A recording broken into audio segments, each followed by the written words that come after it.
This episode of Fresh and Buds is brought to you by Emeritus Molding, where all of the best wizards in all of Wraith go to make some pottery, folks. It's just a great place. It's a lot of fun. Sip some wine, mold some pottery emeritusly. Fresh and Buds now. Fresh and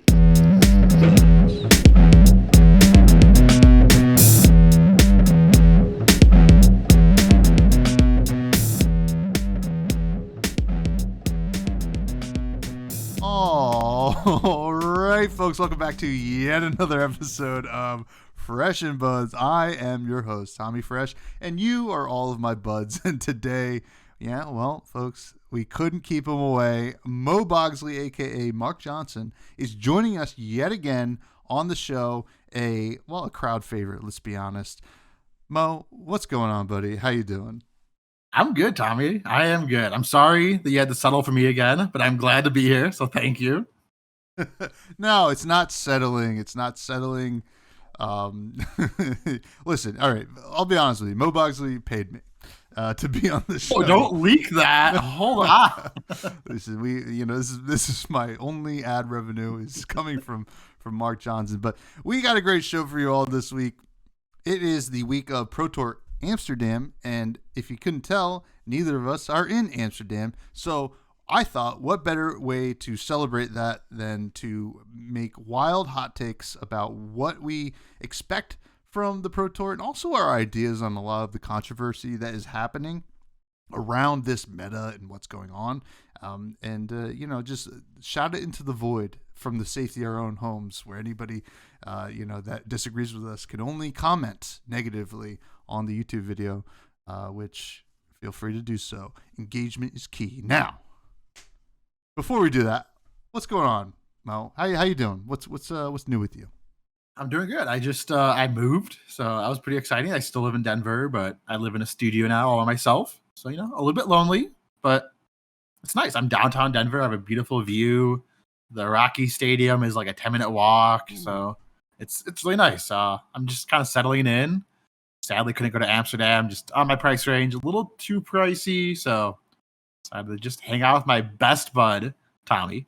Oh my God. Well, I feel like I'm in that studio with you right now, and it is tight. I'll tell you that much. No, it is tight in the cool way. And Denver's an awesome town. I do love Denver. I get out there quite often. In my years, especially in the beer industry, it's a flourishing area for beer. One of the OG areas in the United States for craft beer. But what about trading card games?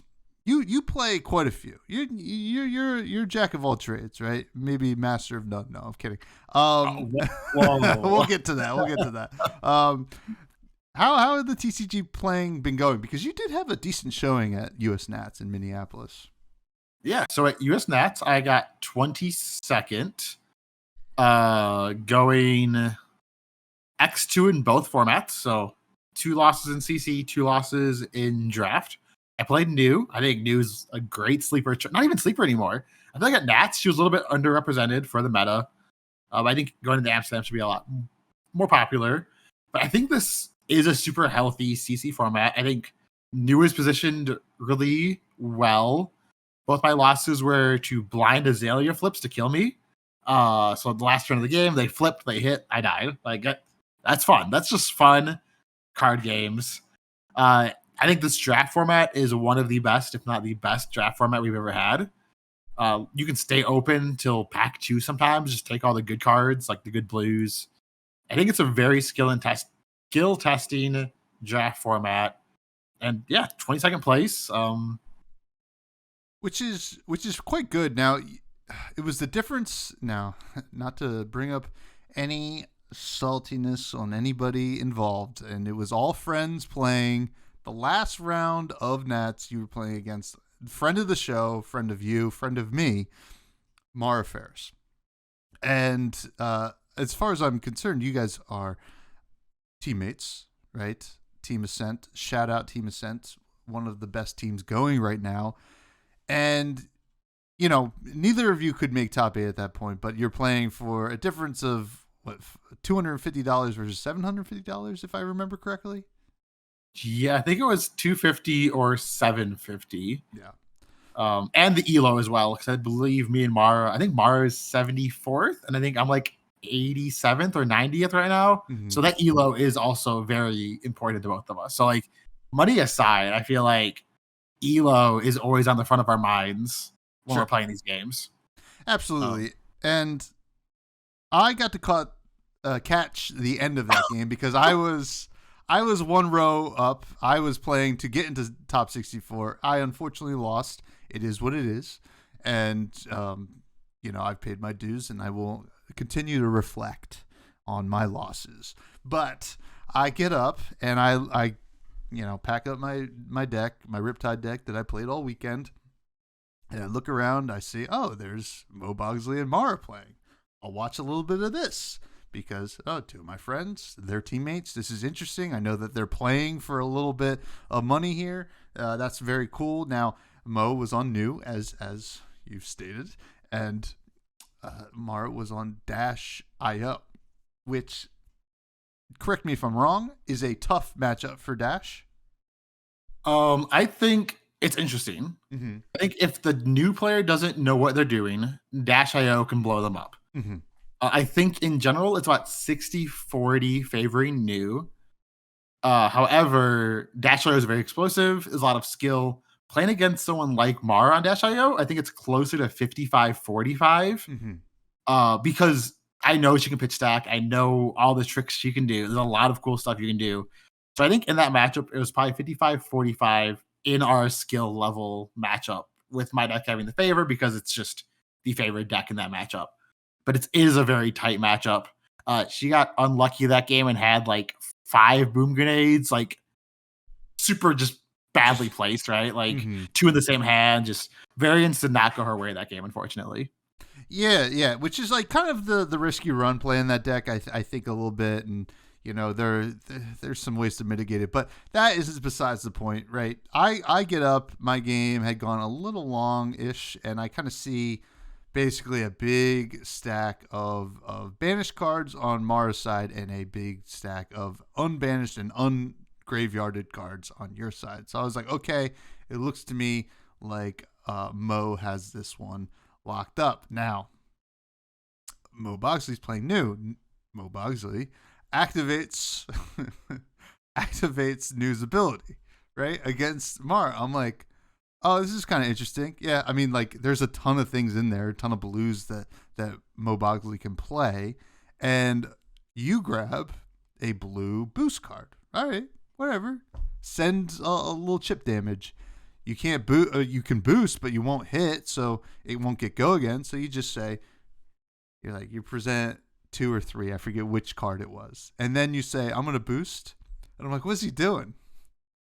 Flips the card, misses, obviously, because you're not playing a mechanologist deck, and I just watched MoBogsly say, damn, unlucky, and I had to walk away because it was, and I'm sorry to Mara if you're listening to this, it was the funniest thing I've ever seen at a tournament, maybe ever, because that was, oh man, it was chef's kiss, and I know it was between 2 friends. That's why I knew, because people could get salty if you do that to someone maybe you don't know. But the fact that you did that was amazing. So I needed to let the world know of your shenanigans, really.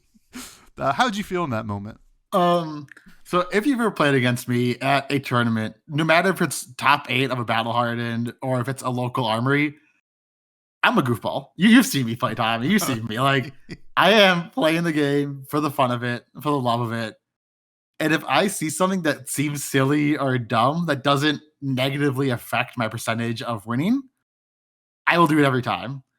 Statistically, in that situation, it is always correct to boost because it gets you to your pitch stack faster. Sure. And it gives you more information about your deck that your opponent doesn't know. So as long as you're not going to lose via decking, I do think boosting as new is statistically correct. Interesting. Even though it looks funny, I do think, like, statistically it was the right play in that situation. Granted, I think Mar had like 3 cards left in deck, so it didn't matter. But no, I am a goofball when it comes to playing Flesh and Blood. And I'm just here for the fun of it. Like, I thought it would be silly to do, and I would do it against almost anybody that knew who I was. Like, if it was someone I've never met and like this language barrier and stuff, maybe not, but like what's the language barrier? The language of a goofball versus a normal person? What is I mean, I understand. Yes, maybe it is technically right. You get to your pitch deck quicker, but in that situation, I don't think Mara had many cards left. So shout out to Mara. Also, she took it in stride, obviously. So Mario's great. Me and Mario have played against each other twice so far. The first time was at Worlds when I was playing OG Dash and she was on Jomai. And the first 3 turns of the game, I drew 12 poppers and I lost that game instantly. So I feel like me and her, we kind of have this like understanding that our games will never go well. Mm-hmm. Like she got bad variance this game, I got bad variance last game. And it's just like, we're just doomed. We're just 2 goofballs having a good time and unfortunate. I mean, I love to see it. I just need to let people know because it was very, very funny. I mean, sure, you just doing that and then not saying anything, whatever. You're just like, oh, maybe that's just like the correct thing to do, I guess. Like for an outsider, right? Like I don't play new, so I wouldn't really know. But when you said unlucky, it was the cherry on top. That is for sure. But yes. Shout out to Team Ascent, Mara, MoBogsly, just having entertaining games. If that was on stream, golly, I mean, Ethan has those mics up for the players now. Oh man, it would have been a viral moment. So it would have been awesome. So we'll keep that in mind for future streams, I hope. Now, you do play some other games. I see you posting about them. You had a good Nats. Obviously, been good to get top 8 there, but 22nd is very respectable. And you are playing other games. Tell us about them and how you're enjoying them. So I think my second favorite game right now is Alpha Clash. It hasn't really picked up a ton in the main community.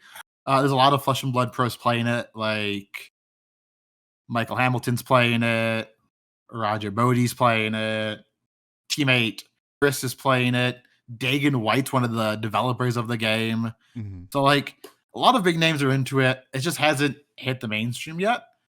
And I think it is super enjoyable and it's super unique for the card game space. It's another hero battler, which I think is super cool.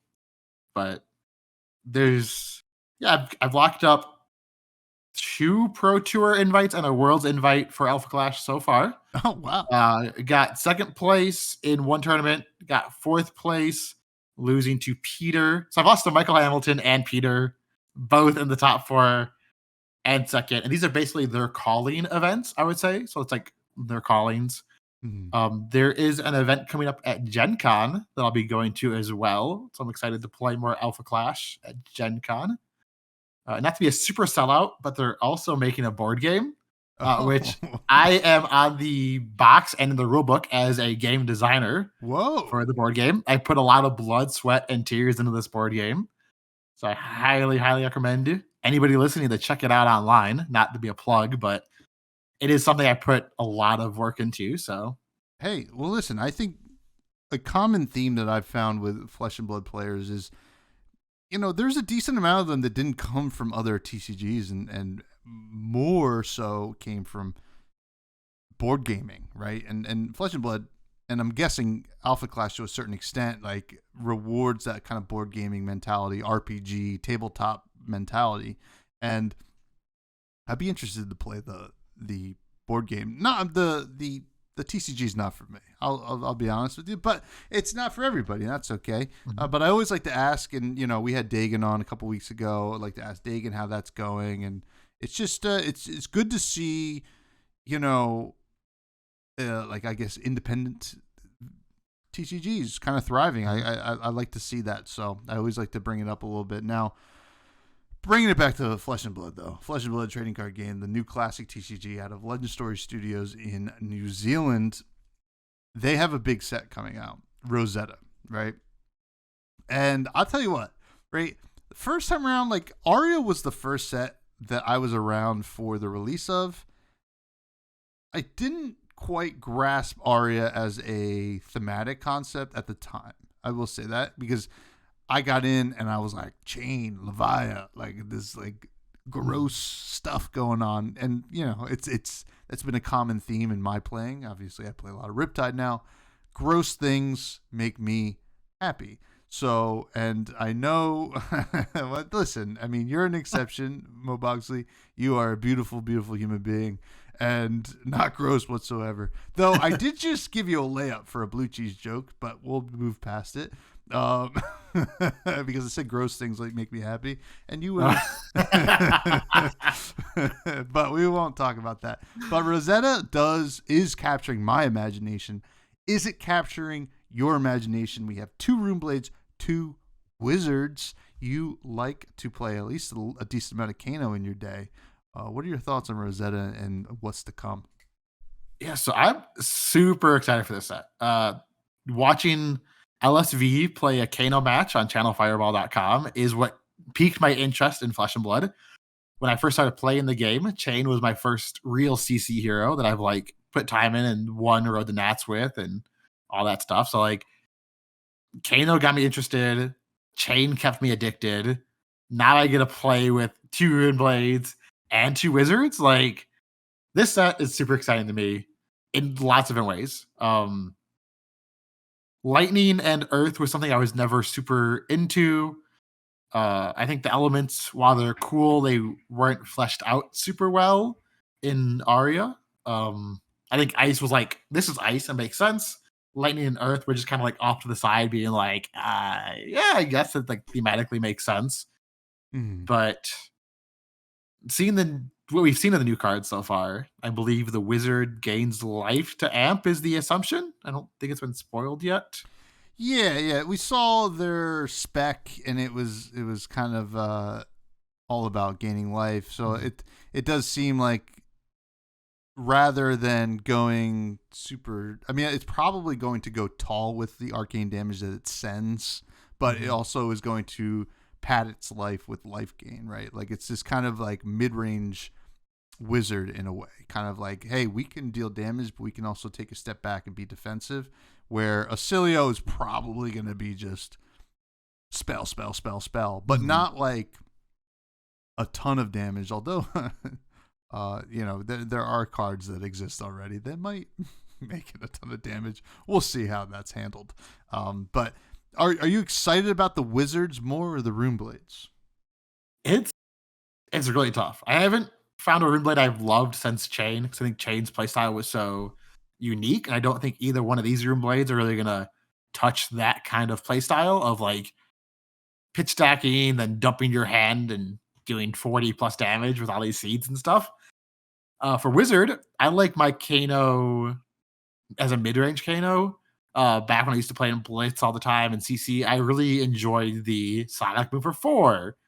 Forked Lightning for, was it 10? I forgot what the Stir Forked Lightning combo was. But like, I just liked these more like setup turn, big turn, off turn, setup turn, big turn, off turn. Like, I like that kind of play style more than the I'm gonna combo OTK you Kano. Like that just isn't really my style. I still love Kano. I still love Wizards.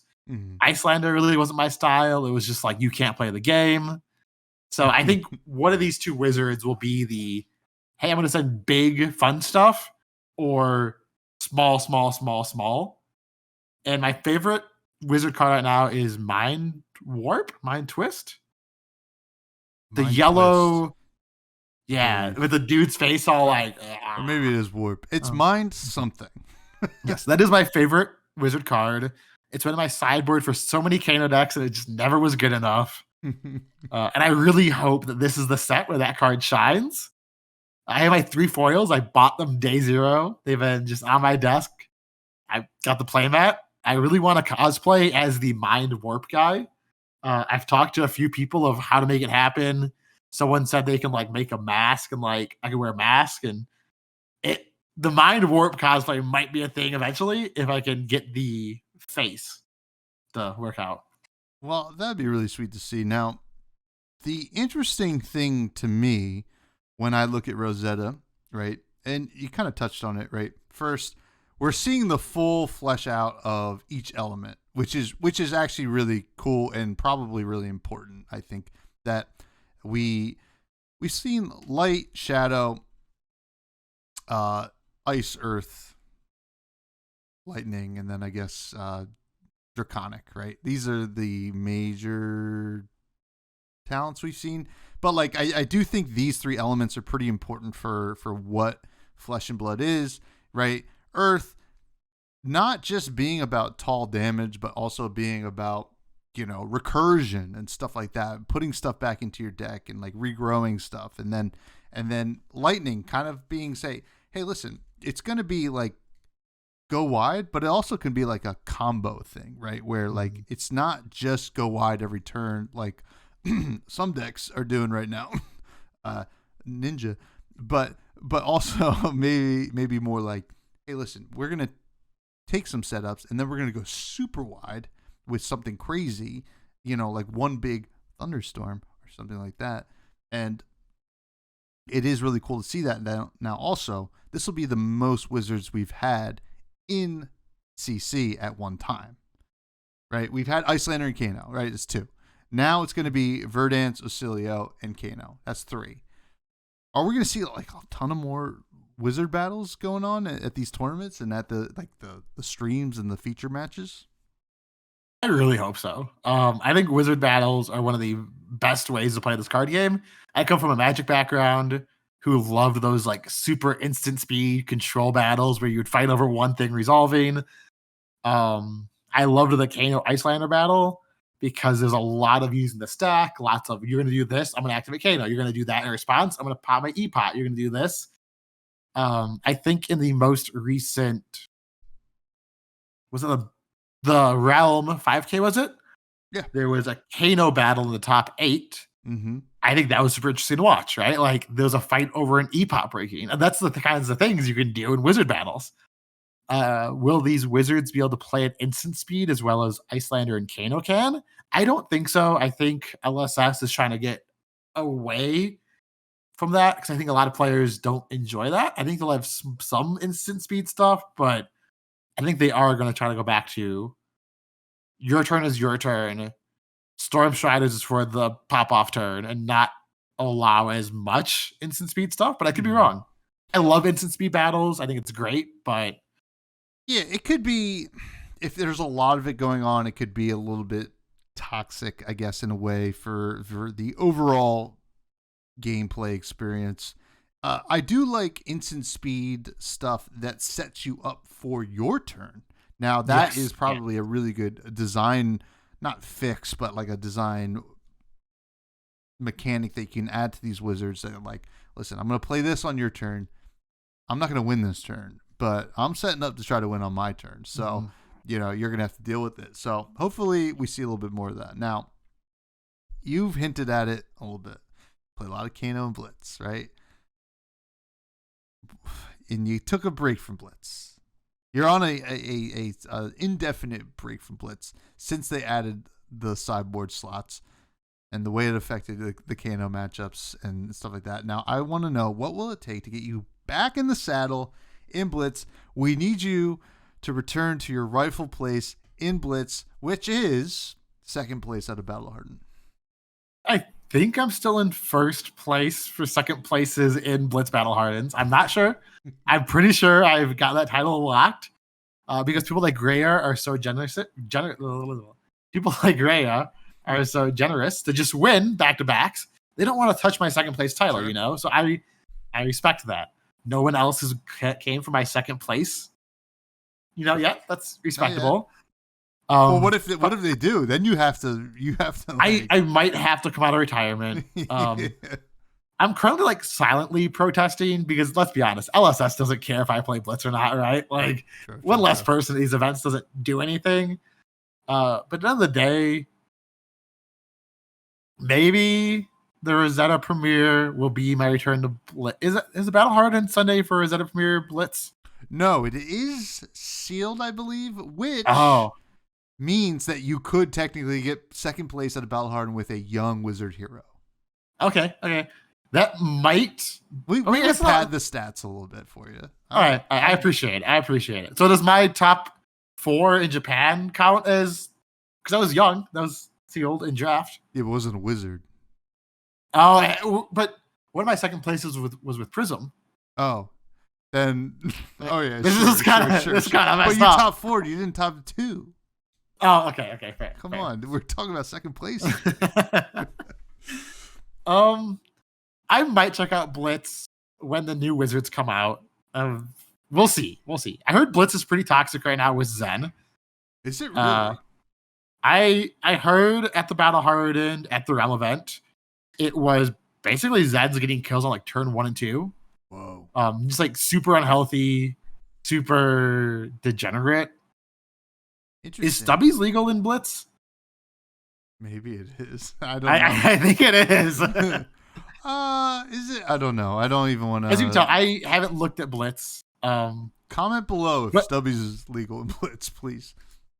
But I think Blitz was one of the most enjoyable ways to play Flesh and Blood at a competitive or casual scene. Mm-hmm. I think being able to drive to your local game store with your deck, right? Like you have your deck, you drive to the store, you play your games, you pack up and you leave. There is no sideboard guides. There is no, oh, Jimmy's bringing this, so I need to bring that. Mm-hmm. Oh, Johnny's going to bring this, so I need more sync belows. This is the best 40. This is what I think is good. I might bring in Scours, and guess what? I'm stuck with Scour against everybody. You know, you're playing Victor. These Scours are blue-black 3. Like, they're baubles. Mm-hmm. I think that was the uniqueness about Blitz that kind of gone now. So I kind of like lost my interest in a way, because I still have to prep like I would CC with a sideboard and sideboard notes. Whereas with Blitz, it was a lot easier to be like, we're doing it with I-40. It's interesting that you say this because, well, I played like Blitz a couple times since the change, right? And I enjoyed it a lot more than I previously did. I will say that. But I also felt like I was like, this is not enough sideboard slots for me, right? Because it was like after all the equipment and stuff, maybe 4 sideboard slots, which is, to be honest, not that much. It's just like I'm preparing for Kano or something like that, which is not legal, or Blaze or something like that. Mm-hmm. So listen, I digress. We'll see you playing Blitz again. I can feel it in my loins, and we will see it. So, and but we do have some hot takes to get to. But first of all, fresh faves. You've returned. You've given us our heavy hitters, fresh faves. You've given us plenty of fresh faves in the past. We're going to talk about MST fresh faves. Part the misfail. They're parting misfails all over the place. You say it's one of the best draft sets ever. Maybe will be going down as one of the best draft sets ever in Flesh and Blood. What's your favorite hero out of MST? I think it's pretty clear. It's New. Yeah. I love New. She's so much fun to play. The way that you can interact with your opponents, and I'm going to say a way that you never could in Flesh and Blood before, being able to play their cards, being able to make them banish cards from top of their deck, being able to search their whole deck with an on-hit. She can just attack from so many different angles. I think she made Assassin interesting to play. I think before it was a little bit too face up, and now you can really hide what you're trying to do each turn. Yeah, and it's a big flavor win too, right? You kind of seduce your opponent into like using their cards and stuff like this. This whole succubus kind of idea was a real win. Now, what is your favorite weapon? Again, I think this is pretty face up. It's Beckoning Mistblade. I think that card makes a lot of interesting situations that can skill check your opponents and allows you to bluff in a way that Flesh and Blood really hasn't allowed you to bluff before. Because I have 2 daggers, right? One is Beckoning Mistblade, and the other is a matchup depending dagger that makes whatever I don't want you to block with have -1 block, right? Mm-hmm. So if I attack with that, I don't care about go again. If I send Beckoning Mistblade, then it's a mind game. Like if I was going to go dagger or something, I'm not gonna go dagger red card and have one float. Like it could be anything. And I think that just leads to so many interesting games. Because sometimes it's dagger play red card, nothing else. Sometimes it's misplayed into levels of enlightenment, draw card, go again. Like you just get so much value. So I think that card is just super well designed. It's a great choice. I mean, you didn't have a lot of choices here, but it's a good one. It is a good one. Equipment. We do have more choices here. What's your favorite equipment? Now, be careful how you answer this because there is a really, really, really, really, really good equipment in the set that is causing a lot of controversy that can be played in new and other heroes as well. Yeah, so I do play this equipment in new. It is not my favorite one though. I think, God, that's a tough. There's a lot of really cool equipment in this set, and a lot of equipment that I really enjoy. I think it's gonna sound silly. My favorite equipment, I need to look up the name, is the +1 arms that Assassin has. Oh, Arousing Wave. Yes, I love Arousing Wave because one, it counts as attack reaction. So like that and the boots are both attack reactions. So for things like Double Trouble, you can get it in your hand and play it for 2 reactions. The +1 is super cute because I'm sending a CNC. It can be a CNC for 7 at any point during this game.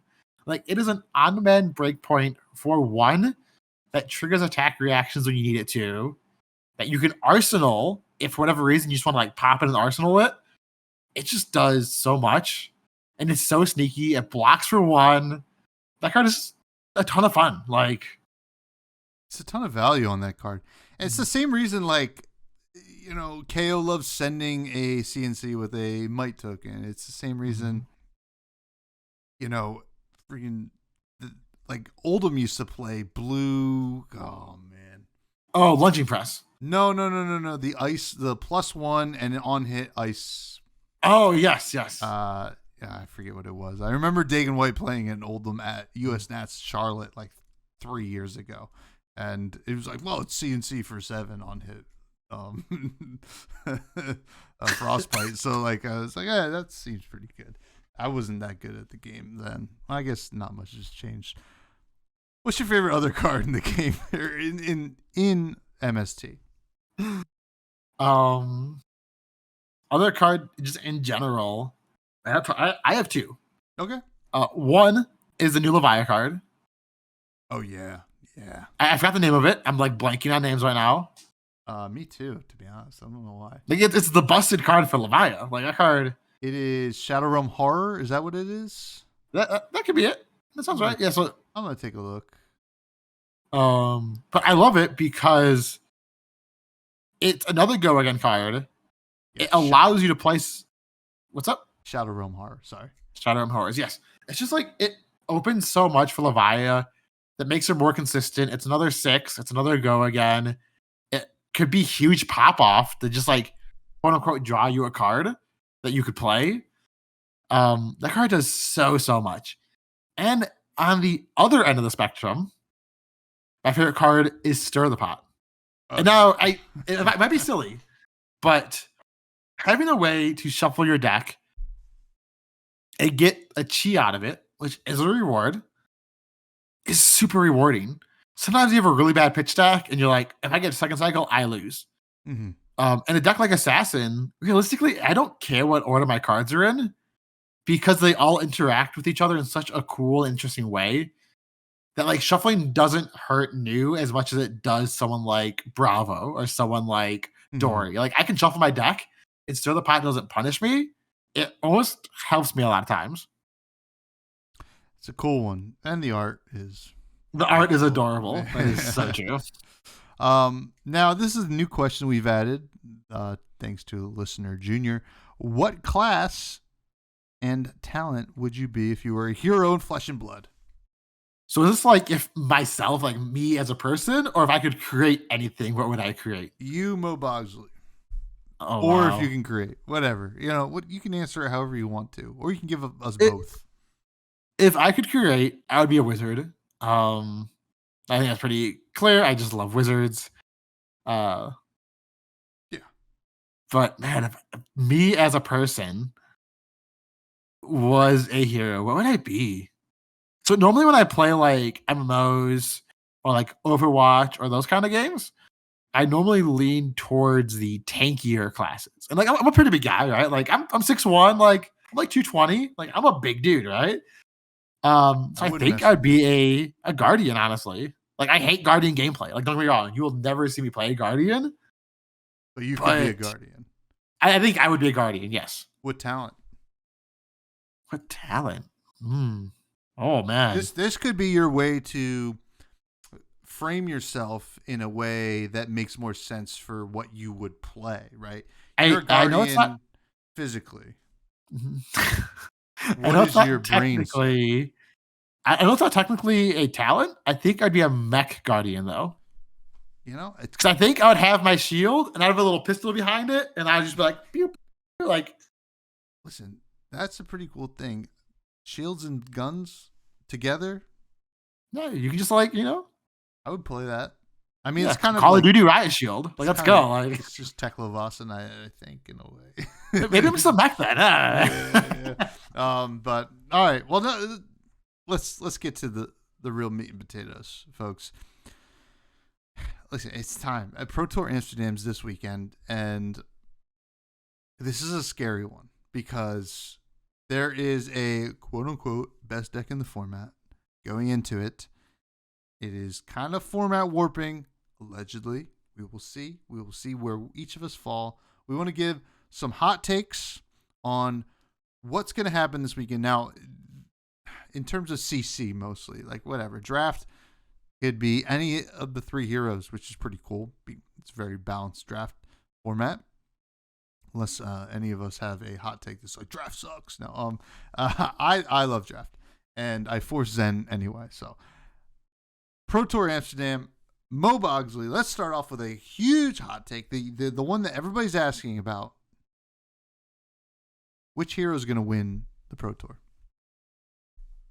New. I'm strong with this. I really do think New is super well positioned in this meta.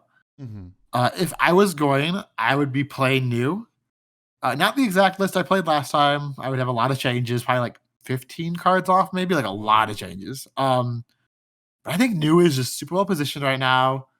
She's super skill testing, so the players that are playing New know exactly what they're looking for. And even when I was at Nationals, when people played against me, they did this a lot, like what can it be, right? Mm-hmm. Like, and I think because of that, she has so much percent into so many matchups. She's good in the Zen. She's decent in the Prism.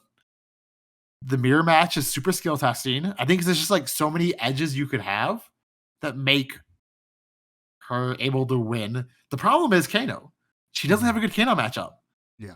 So if you're going to the Kano, you could just lose. But I think her spread is the most consistent. And if people are playing New, I think they're going to have a good tournament. That's fair. Now, would you call that a hot take or a lukewarm take? Because I think it's a lukewarm take, honestly. I think my second choice to win is an even colder take. let's call Zen. Second place, I have Prism, which isn't very okay. hot at all. I think Prism's kind of expected to be a top 3 dog right now in this meta as well. It's like both those decks are kind of whatever. It won For a hot the take, Realm 5K, correct? The Prism? no. Well, Kano did. technically, Wait. There was something happening. Drama. There's Kano drama. won, but Prism should have won because the Aether Wildfire should have buffed these spears, which would have killed Kano instead of putting them to 1. Okay. So technically, Kano won, but Prism should have. It's weird. It was a weird Mistakes interaction. happen. Flesh and Blood is a hard game. Not going to accuse anybody of anything. Mistakes happen, So Absolutely. Mhm. In the high pressure situations like that, it's hard to maintain. I mean, both players have to maintain it, and you hope the judges step in. Now, Prism, it could be. I think it's a little bit of a hot take. I don't think it's that cold, right? I think New is probably colder than sure. Prism. Now, my hot take is Riptide. I mean, This guy's got jokes in it. I like this. No, what we saw? 2 Riptides in the top 8 of Battlehard Bologna or something like that over the weekend, which was, hey, that's not for nothing, right? And it does have some really great matchups in this format, which is also not for nothing, and can sneak out some wins against Zen. But players, right? There's a lot of high-profile players.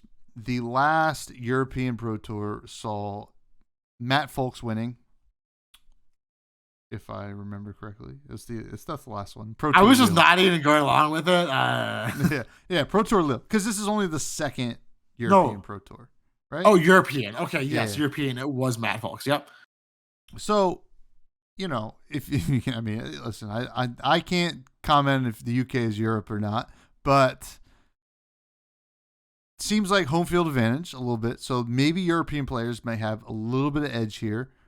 What do you think? Who are the players we should be looking out for? Who could win this thing? Yeah. So if I could make my super team, right, Mm-hmm. and who I think's gonna win, I would put Xing up there. Just won his nationals, right? With new super skilled player, part of Blue Pitch, super strong team. Realistically, anybody on Blue Pitch could win this event. My money's on Xing because I think he's playing new. I could be wrong. He could have switched off. But he's clearly a good new player, so that's one of my picks. Mara on Dash.io.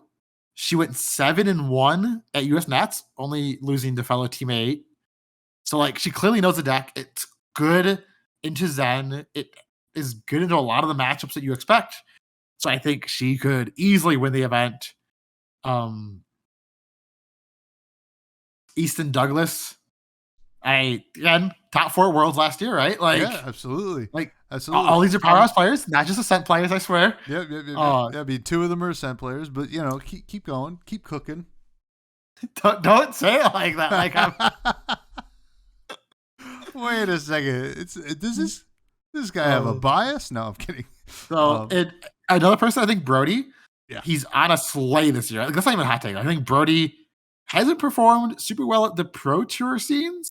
But at callings, at Battle Hardens, everything else, kid's a monster. Easily seen Brody, whatever deck he's on. I heard he was at Zen at the 5K and didn't have a great event, but don't know if he's going to be on Zen again. No matter what he picks, I think he's going to do well with. Absolutely. All right, so that's a good cast of characters, right? Some hotter takes, some colder takes. One more take. Hit me. From my 5th take, I think Yuki could also easily win it. Don't know what deck she's going to be on. I don't think she knows what deck she's going to be on. Sure. But those are my top 5. If I could draft 5 players, like some of those big content creators do, I think those are the 5 I would be targeting. It's a good list. I will say that. I mean, I look at Yuki, and I've said this for years. Yuki, she is a Terminator. Whatever deck she's playing, it's impressive to watch her play. And Easton has had some success. Mara, obviously, some success, almost getting there in the Pro Tour in Baltimore. And Brody, I mean, Brody is primed. I mean, we could be entering when I had Brody on, I mentioned that, had some Tiger Woods mentality, right? We could be seeing the beginning of the Tiger Woods era in Flesh and Blood with Brody. Without the whole golf club thing, right? We're just going to skip past that. He's going to bring one. I heard. No. Oh, sure. So these and all of Team Blue Pitch is something that is worth looking at. Now, for me personally, when I look at this, I'm like, well, what kind of meta is it going to be? What deck do I expect to win? Right? Zen is best deck in the format, I think, right? I think it's pretty clear at this point. Now, we're going to talk about Zen in a bit, but who's a great aggro player? Who's a great ninja player? The first name personally that comes to mind is Dan Rakowski. Now, I know that Dan said that he put a lot of work into the Zen deck, and then the ban and restricted or banned and suspended list came out, and that was a bit of a step back. Now, Zen is still very good, so I can't imagine. I mean, sure, the deck's going to look different than what you tested with, but the heart of that deck is still there. So I could see Dan doing some great things this weekend. That would be my take, as well as, you know, Folks has really done well with aggro decks in the past, and so is like someone like Tarek Patel. So these are some, you know, 3 big names. These are bigger names, but the small name I want to bring up, not small name, it's still a huge name, Dagan White, right? When I had Dagan on 3 weeks ago, Dagan was like, you know what? I'm just gonna let the chips fall where they fall, right? I'm gonna practice what I'm gonna practice, and I'm gonna go in and do my best, right? And I don't know, there's something about that story that I just want. I think Dagan is primed to just be like, go in with a clear mind and just destroy the competition. Sure, whatever. Maybe I'm getting on the Team Ascent train as well. Team Ascent. Listen, maybe I'm just Dagan say what deck he was playing 2 weeks ago? He said probably Enigma. Interesting. I don't say anything, so I'll just wait. I mean, that episode came out 2 weeks ago. I think we recorded a little bit longer than that. It was shortly after Nats, which Dagan, you know, had a unfortunate experience at Nats, but has since cycled back into the conversation, you know, here at the Talking Heads of Flesh and Blood right now, and on Fresh and Bloods, certainly Dagan White is someone to consider. So I think that, you know, those are my picks, right? I should pick up 5th one. Let's say Josh Lau. Boom. Gotta throw a card. That's a good one. I mean, it's a good one. It's consistent. I think he's playing Bolton, right? Did he say that? I'm not sure exactly what he's playing. Now, I can guarantee you what class he's playing. It's going to be Warrior. But Bolton's just got a lot of cool stuff. Mm-hmm. And it's legal for this tournament, right? And if anybody's going to actually do it with the new stuff, it's going to be Josh Lau. So I would look out for Josh Lau, who just came off the top 8 in the last Pro Tour, right? Mm-hmm. And, you know, if we learned anything from Magic, it's Pro Tour top 8s that we look at when we look at the caliber of player. And, you know, it's not just the winners out there, right? So I think we got a great list there. Now, Zen. MoBogsly. Are we being a bunch of babies about Zen? Because there is a lot of noise on Twitter, on Discord, wherever, about Zen is overtuned. The bans on Bonds of Ancestry were not enough. Traverse the Universe being an offensive defensive option is way too much for this game to handle. Where do you lie here? Because like there's a lot of complaining going on. So I think card game communities, especially online communities, get upset too easily. Sure. It's interesting. So a lot of people are saying this meta's terrible. This meta's, you know, just play Zen and you win. Like all this hate, right? But Zen didn't have a good conversion rate over the last weekend. Yeah. Someone did the stats. I'm blanking on the name right now off the top of my head, but they compiled all like the top 8 results and for the tournaments they could, how many entries there were and how many converted the top 8. And Zen did not great. Like the conversion rate, not good. Didn't win many events this weekend at all. And I think Zen is very targetable. I think you have to commit sideboard slots to beat Zen, which sure, it might not feel great, but I think Zen is beatable. Zen is the best deck, but if you put time and effort into learning how you can win those games where they don't just high roll a mega roll you, it's not terrible. Mm-hmm. Like it does feel bad when the best deck is a deck that can just go, I guess you're dead, right? Like Art of War, draw 2, Art of War, draw 2, Art of War, draw 2. Like that feels terrible. Mm-hmm. But when they don't high roll you and you can like throw some CNCs, throw some weakest links, throw some sensors, throw some insert disruption here. It puts Zen on the back foot, and he really struggles when you start asking him the questions. Yeah. And this is why I don't go on other podcasts often, because I don't know how to answer questions. No. So here's my hot take that kind of like piggyback off of what you just said, right?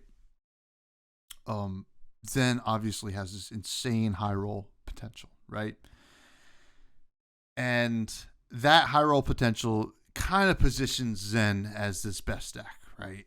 And that's understandable. We've all seen it.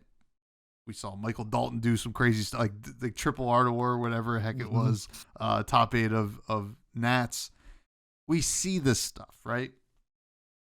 Now, my hot take is I think people get, especially when preparing for a big tournament like the Pro Tour, and listen, I'm not targeting anyone. I don't think this could be very not true, but I do think that when you're preparing for a tournament and you are testing with the best deck,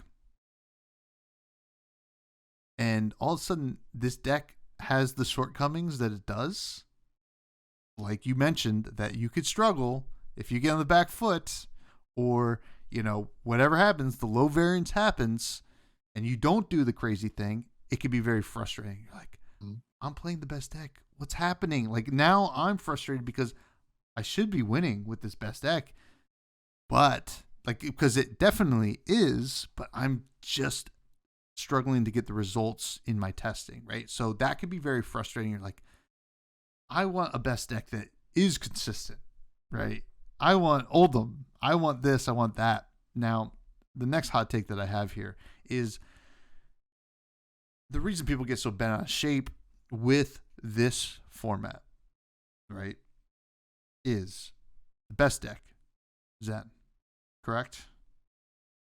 What's the second best deck? New. That's a great question mark. I would say okay. Let's say New or Prism. Yes, that's right. I think it's very tight between those two. New or Prism. A common denominator between them is they're both very good against control decks. At least in theory, right? Especially Guardian. You mean aggro decks or? Well, I think that they can both beat, because they're kind of this mid-range kind of situation, right? Mid-range pile. Yep. Yeah. Like, New can totally take advantage of anything that's playing blues, which is usually the slower, more defensive decks, and can also beat Zen because it's playing blues. I don't know if Zen would do well against necessarily a Phi deck. I'm not sure. You know, I don't know if that's really being tested right now because Phi is not being, you know, showing up at things. I think that it's a little bit tough when you say, like, all right, the best deck is an aggro deck, the second best deck is this mid-range deck, and the control deck is kind of forced out in a way because of those two options. I think that could be very frustrating because people look at Zen, they're like, this is the best deck, I want to defend, and then they get punished for defending. So that's my theory. So I think that's like the mental process going on with competitive players right now, and I hope it doesn't affect the casual players, to be honest. I just don't think you can ever make card players happy, because when we had the Oldham meta, right? Oldham was the best deck. Nobody was happy, right? Like, so players play card games for different reasons. People are interested in different play styles. I think the best metas was the last meta when we didn't have a best deck, right? Like, who knew what the best deck was? I honestly don't even think there was a best deck, honestly. Then you go from like no best deck, and people are crying, saying they want to target the meta, they want to know what the best deck is, they want to sideboard against the best deck, to a new best meta where you know what the best deck is, you know how to sideboard against it, and now they're upset about that. It's like, you can never win, and I think the easiest thing to do is just kind of tone out the negativity on social media. Yeah, because a lot of times I don't think it's as serious as people might tweet, because you can't get their tone, you can't get their actual feelings through a tweet. Yeah, it costs nothing to tweet unless you pay for the blue check mark. But that's a whole nother bag of hammers. But Yes, you're totally right. And I'm someone, and I've had a conversation with somebody that works at LSS recently, and we both agreed. We think the best Flesh and Blood is when you can play hatchets. Yes, it might be boring on paper, right? It's just numbers and stuff like that. You're grinding out, but you can target hatchets pretty easily, right? So it's not going to ever warp the format. So it's very cool when that happens. Now we're in a situation now where it's not that. And Oldham is the opposite end of that. So kind of crazy. So what's the answer to the question? Are we being babies, or are we just a little frustrated and stressed out about playing and traveling to a big event and playing in a format like this? Yeah.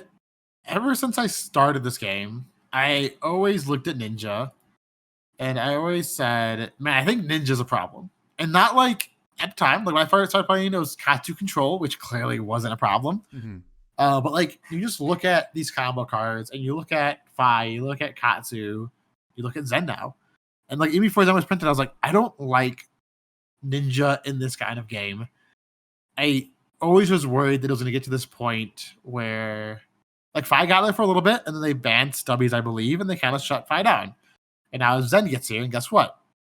They gets a card ban. I think Ninja, because the cards are so synergistic with each other, it makes the cards so much better than they should be. Mm-hmm. And I don't know the solution. It's kind of the interesting thing on the design side with Ninja, right? It's so hard to design fair stuff for Ninja because it does a unfair thing in this game, which is go super wide to the point where you don't have any more cards to block with in your hand, and I can do whatever I want after that, right? That's what Ninja just historically has wanted to do, right? Katsu, super wide with crazy combos. Fi, super wide with all the different, even rupture stuff and stuff like that. And now Zen with a billion, jillion Crouching Tiger. It's so hard to do the Ninja thing without being unfair sometimes. And I think can be very frustrating. And I think the other issue was with a lot of these other aggro decks, you look at Briar, right? When you try to fatigue Briar, end of the game, she had Rosetta. Mm-hmm. It wasn't Rosetta for 2 and 2. It was Rosetta 4-2. Yeah. If you try to fatigue a Ninja, it's Kadachi. Mm-hmm. It's what's Zen's called? The Tiger Taming Kakura.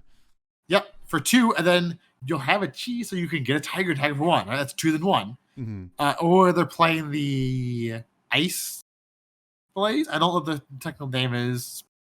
I don't think it's Ice. If you block, it gets destroyed. Oh, the Zephyr Needles. Yes, Zephyr Needles. Now playing that, it's still it's demanding multiple cards in the late game to not die. Mm-hmm. And that is also a fundamental, not problem with Ninja, but when they can do all this power early game and late game, just be 2-1, 2-1, 2-1, makes it so hard to beat the late game, to fatigue them, to stabilize, right? Yeah. And that's always another big problem I've had with Ninja is when they can go surging combo, Kadachi. You're I can swing hammer for 3 or 4, but that's not the same. Yeah, it really doesn't feel the same sometimes. I think in theory it's one you'll leak 1, but the fact that you can go Kadachi into something else. Yes, with the going on. Yeah, is when it becomes an issue. And this is I had built the kind of base decks for WTR to teach friends, and whenever it came down to some kind of fatigue, Katsu won every single time, right? Mm-hmm. Yeah, it beat Bravo pretty easily, and it was pretty interesting to see. Now, we're not going to solve it all. Now, actually, you know what? We just solved it all, folks. That's it. Bad Ninja. Easy. Last episode of Fresh and Buds, and Flesh and Blood's not a game anymore. We solved it here. MoBogsly, Tommy Fresh. But before we get to some listener questions, teams. Obviously, you're on Team Ascent, and you've made it very clear that you want them to do well. What are some other teams that are going to do well this weekend? I'm clearly a big fan of Blue Pitch. All those guys are super nice, super friendly, super skilled. So I bet my chips on Blue Pitch. The card guys, super nice guys as well. Like so many of the Flesh and Blood teams just pick the nicest, coolest people and just throw them on a team. Like card guys super nice, Blue Pitch super nice. Those are my two front runners, besides Ascent, obviously, for teams that I think are gonna crush this event. There's a ton of other teams out there. You have team. I don't know if they're even called anymore, to be honest. Wolfpack? No, not Wolfpack. That's just like a community. That's not really even a team. Let's be honest. Sure. Fabled Runaways is still out there. They're doing their content. Fabled Runaways. Yep. No, I was thinking of the Dragon Shield team, which then changed to PCG. Yeah, I think they're PCG. Are they still a team? Yeah, maybe. There might be a team PCG, and then there's also Metal Fab Tokens. Yeah, I was gonna say Metal Fab. I really love Peter. Love Majin. Both those guys are super chill. I think this is a Kano meta. I think Kano can consistently beat Zen pretty easily. Mm-hmm. So I would not be surprised if either one of those two do well. I know there's more on the Metal Fab Token team. Those are just the two that I talk with and I'm, closer with. But there's just so many good teams out there that it's hard to be like, oh, Stroop Waffles. Can't forget them. Sure. Mm-hmm. Ellie, Yuki, like. There's also Team Poland, which always seems to show up. I'm so upset. Every major event, I talk to Team Poland and I get one of the tokens, and I won't be there to get the token this time. You're gonna have to get 1 cent to you. Yeah, there's a lot of great teams. It's hard to say. Last Pro Tour we did a whole episode on teams with Pat Shaw. Shout out Pat Shaw, and this one feels a little bit different because of the Zen thing. I think that's the focus here, where in that meta, where like Hatchets was like a real thing, it was more focused on the team. Who's going to be the best team? And hey, I got my money on the card guys though. The card guys. Oh, okay. No, I see. You met me on. Pick the card guys. No, it's fine. It's fine, Tommy. I get it. It's fine. And Team Ascent. Come on. I did say Dagon's going to win. I think it's interesting with the team aspect because each team is clearly better at certain things, right? Like, oh yeah, each team has their strengths. I'd say the card guys are the most flexible with decks. There's so many specialists, right? I think Blue Pitch is super strong on like finding the best deck and then just narrowing it down. Mm-hmm. I think Fabled Runaways just has a lot of really strong players on it. I also got to give a shout out to Team Arcane. Actually, I would keep my eyes on them because talking to Chris Ayali, I think the deck building that's going on over on that team is second to none, to be honest. And so I mean, like every team has their strengths, right? Mm-hmm. Like I think that's super cool. Like each team brings something different to the playtesting. Like Wolfpack has the arguably best player in the game, if not top 2 best players, if not top 3 best players on the team. We're not on that team. What are you talking about? Oh, wait. Oh, okay. All right. Okay. I see how it is. They also, they don't have the 714th best player, Tommy, though. So are they really relevant? Did you just look up my gem? No. Listen, I don't think it's that good, to be honest.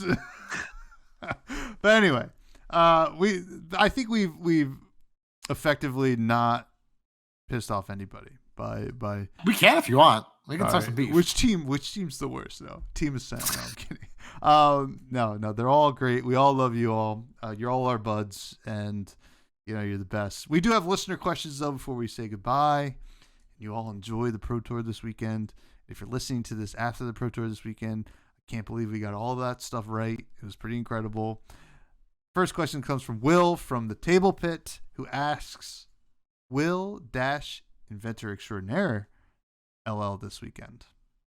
God, I love Dash. I've played a lot of Dash. I think she's great, but I don't think so. I don't see Dash winning this event. Mm-hmm. I don't see Dash winning I don't think the LL event even gives LL points. No, it does but not. I don't see her winning that anyways. I don't see her winning the calling. I don't see her getting any LL points this weekend. I would be surprised if a Dash IE made it in the top 32 of the Pro Tour. I don't think she's good enough. I think Max is probably better. Dash IO is better. Teklo might even be better right now. Like, I don't think she is the pick if you want to win the Pro Tour. Clip it. Not even top 32. How about that? Darth Prentice, aka Greg, asks, "What's your favorite book series?" This is a throwback. It's Escape from Furnace, which I don't think anyone's heard of.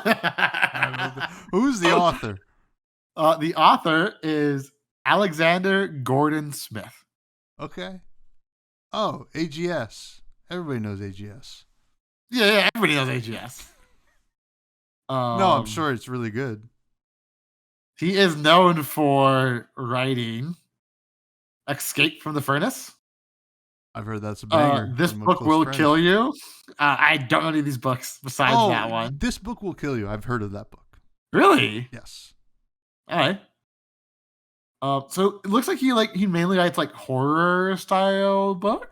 That's what I'm into. Maybe I'll have to check him out. So I read this book when I was in high school. It came out in 2009. The first one did. It is about this kid named Alex who gets sent to the London prison Furnace Penitentiary. Okay. And basically, it's like hell, right? Like they're doing experiments on the kids. They're all wearing gas masks, and like there's demons and there's mutated dogs and spooky. Him and some of his friends are just trying to escape the penitentiary. Mm.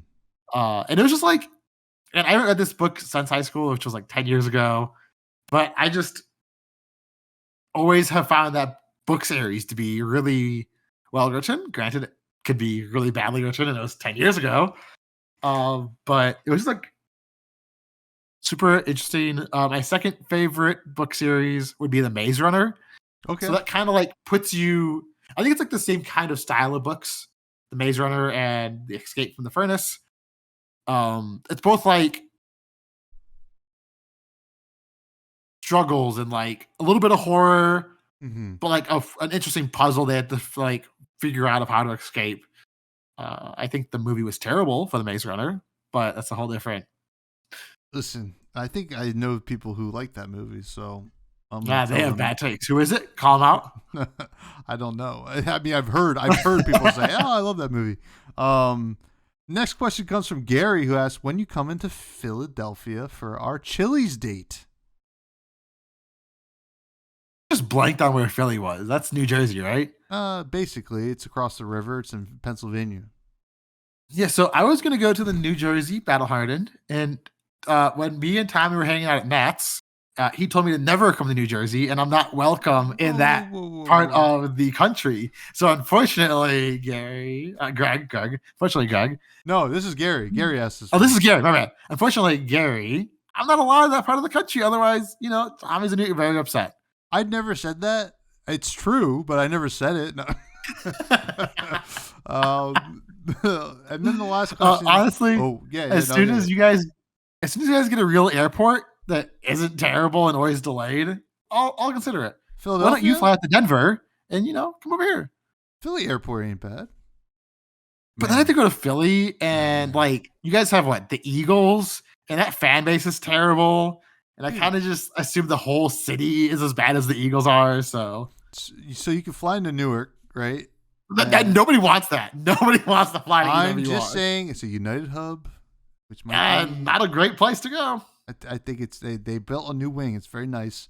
You can also fly into Atlantic City, which is, as many people call it, the Las Vegas of New Jersey. So it's what Gotham City's based on. That's really like a great place. Let me go there right now. Anyway, last question goes from Capolo, who asks, if you could create a card that represents your favorite breakfast food, which class would it be and what would it do? I'm so ready to make so many people upset. I think breakfast is the most overrated and worst meal. I don't think the breakfast selection is honestly that good. I think it's just a bunch of carbs and sugar. Mm-hmm. And is that really how you want to start your day? Is by eating like a bowl of cereal with a bunch of sugar and carbs, eating the bagel, which is all carbs. I think breakfast is not a great meal of the day. But what if you? Okay, I'm half with you here. Well, I'm sorry, Cap. I don't want to insult your question here. If I could make a card, it would be about the best breakfast food, which is the chicken fried steak. Okay. Okay. All right. But I don't know how to transform that into a card. Listen, first of all, I agree with you. I'm not in the sugary breakfast camp. Get rid of. I don't care about flapjacks, pancakes, waffles, muffins. I do love a donut, but I can eat a donut at any time of day. Exactly. I can eat a donut whenever. I do like a bagel. Now, I will say some of the best breakfast I have had in my life has been in the city of Denver, where you really reside, because I love a breakfast burrito. That is breakfast burritos are good. They go pretty crazy. So like eggs, a little bit of breakfast meat, whatever. That's my sweet spot on breakfast. So, which is mainly just protein, right? Like protein and protein. Yeah, it keeps you full for the day. Kinda. They say protein keeps you full longer. I just get hungry again pretty quick. Maybe I'm just not eating enough protein.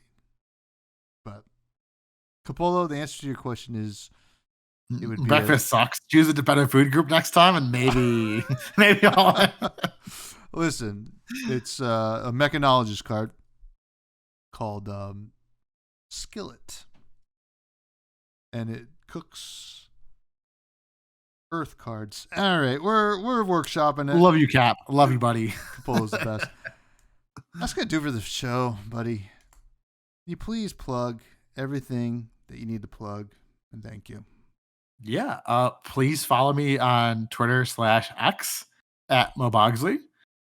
Check out my YouTube channel that I'm sure I'll post YouTube videos to sooner or later.